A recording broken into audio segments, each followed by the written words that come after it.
Hey there, folks, and welcome to Water Cooler Quarterback, where we act like we know things about football. We are a quarter of the way through the NFL season. I mean, sorta. It was so much easier when we had 16 games, right? Okay, so we're more or less a quarter of the way through the NFL season, and it is time to take a look at a few of the games that we've got coming up in Week 5. Heading into Week 5, we've still got Football Americano at the top of the leaderboard with 42 games guessed correctly. However, the lead is incredibly slim because the Gridiron Warriors are just one game back. This was, of course, headed into Week 5 prior to Thursday Night Football. I'm still sitting in 4th place, which isn't too bad, but I definitely could be doing a little bit better given that I have a YouTube channel dedicated to this stuff. But nevertheless, with all of that out of the way, let's go ahead and take a look at some of the games. The first game we're going to talk about is the Cincinnati Bengals heading to the desert to take on the Cardinals. Now, if you watched my video from last Tuesday, you'll know that I think the Bengals are in a pretty tough spot right now. Joe Burrow is not playing well, and while a lot of that probably has to do with his lingering calf injury, I just think most of this team is not playing as well as they should be. Burrow is currently 27th in passing yards and has as many touchdowns as he does interceptions at 2 apiece. His completion percentage is among the league's worst, and all of this is being done while he is the highest paid quarterback of all time. But it's not all just because of Joe Burrow. The offense has yet to score a first-half touchdown through 4 weeks, and their defense is giving up the 5th most yards per play in the league. Needless to say, this is not the start we expected to see from them. They're now 1-3 heading into Week 5, and they're taking on an Arizona Cardinals team that has fought tooth and nail to stay in every game so far this year. The Cardinals are giving up about the same amount of yards per play as the Bengals are, so their defense is in a similar spot. The difference, however, lies in the offense. Josh Dobbs is averaging over 200 yards passing a game, which doesn't sound like a lot, but when I tell you that Joe Burrow is averaging only 182 a game, well, Josh Dobbs sounds downright fantastic. So far, Dobbs is outperforming Burrow in almost every important category. Dobbs has got 4 touchdowns to Burrow's 2. He's got a completion percentage of nearly 71 to Burrow's 57. He's got almost an extra 2 yards per pass attempt, and the list goes on and on. Now, am I sitting here saying that Josh Dobbs is a better quarterback than Joe Burrow? No, I'm not. But Dobbs has been playing pretty well this year, and the numbers don't lie. The Cardinals' offense looked capable against a very good 49ers defense last week, and the Bengals have just looked bad in a number of their outings. James Conner has more yards and yards per attempt than Joe Mixon. Arizona's receivers are racking up more yards and touchdowns than Cincy's, especially with Michael Wilson's breakout game last week. And the Bengals' offensive line is giving up more pressures on Joe Burrow than the Cardinals are allowing on Dobbs. So at the risk of beating a dead horse here, the Bengals have not been good, and going up against a Cardinals team that has been competitive week in and week out, I don't know how good their chances are.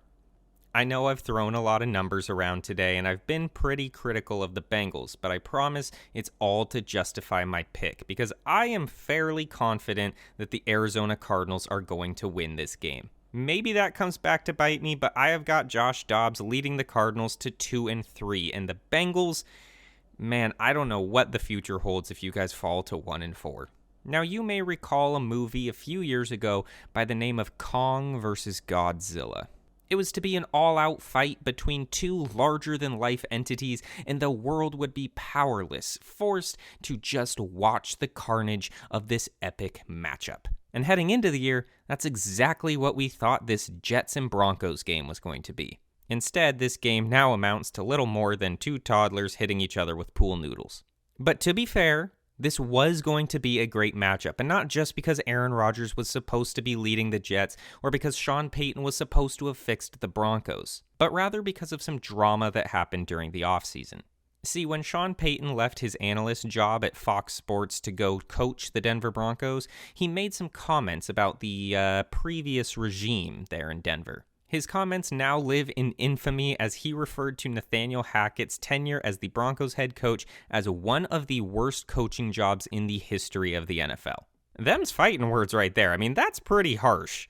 And that is what sparked all of the excitement around this game, because the then head coach of the Broncos, Nathaniel Hackett, is now the offensive coordinator for the Jets, and also one of Aaron Rodgers' very best friends. Rodgers was quick to defend his coordinator, who helped him win back-to-back MVP awards. What would have been just another game in Week 5 became personal.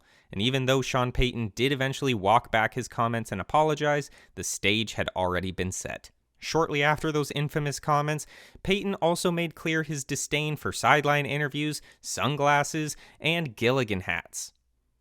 Most people just call them bucket hats these days, Sean, but Gilligan hats works just fine too. This, of course, prompted the Jets superstar Garrett Wilson to wear sunglasses and a Gilligan hat while giving a sideline interview. So now that you've got all the dramatic backstory, how's this game actually going to play out? Well, let's start with the Broncos.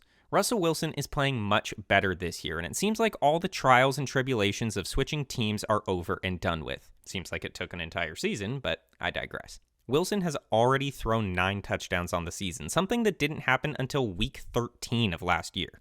His 9 touchdowns are tied for second best in the league. He's top 10 in passing yards and is leading a Broncos offense that ranks in the top 10 of all the league's offenses. So while it became really cool and really fun to hate on Russell last year, I assure you he is not the problem now. What the issue is the Denver defense.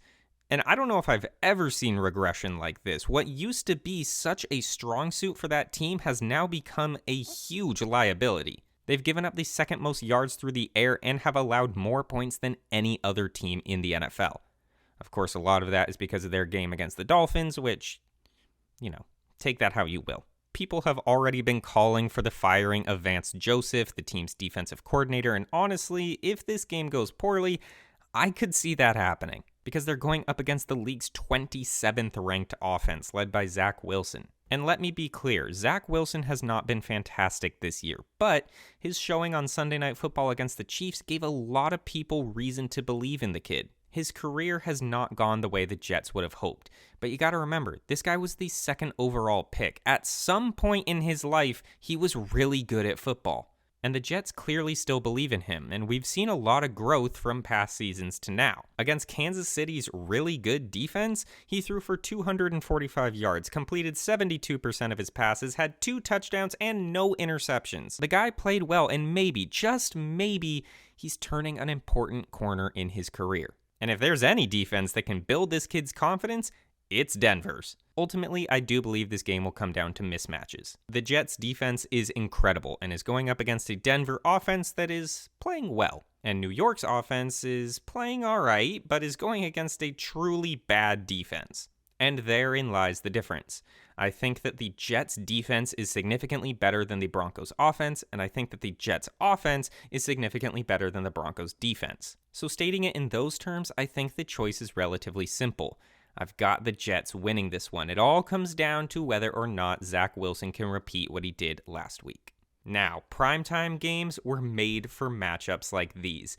The Dallas Cowboys heading to San Francisco to take on the 49ers on Sunday Night Football. 2 of the NFC juggernauts battling it out in a game that'll surely prove important come the end of the season. There is only one loss between these two teams. The undefeated 49ers have got playmakers at every position. Brock Purdy was nearly perfect last week, throwing only 1 incompletion on the day. His completion percentage is among the league's best, he's yet to throw a pick, and his 250 yards per game is keeping the Niners offense moving along nicely. Of course, you've got Christian McCaffrey, who scored 4 touchdowns last week. Brandon Ayuk has 17 receptions on the season, and every single one of them has either been a first down or a touchdown. Of course, there's also Deebo Samuel, George Kittle at tight end, and they even have the best fullback in the league. I mention all of this to paint the picture that this offense is nearly unstoppable. But if there is a defense that can do it, it's gotta be the Dallas Cowboys. Because the Cowboys' defense is the best in the league, bar none. They're giving up only 10 points a game and have allowed only 4 touchdowns all season long. Even without Trayvon Diggs, they absolutely pulverized the Patriots last week and got right after a tough loss to the Cardinals. Yeah, you didn't think we'd get through this segment without me bringing that up, did you? And on offense, the Cowboys are doing well. There's not a ton of stats to talk about, but there doesn't need to be a ton of stats to talk about because their defense is just that good. Dak Prescott has only thrown 1 interception so far, against the Cardinals, which was a huge point of criticism for him after last season. But the Cowboys now find themselves going up against a San Francisco defense, which is incredible. The Niners are currently in second in terms of QB pressures, and they're only blitzing 20% of the time.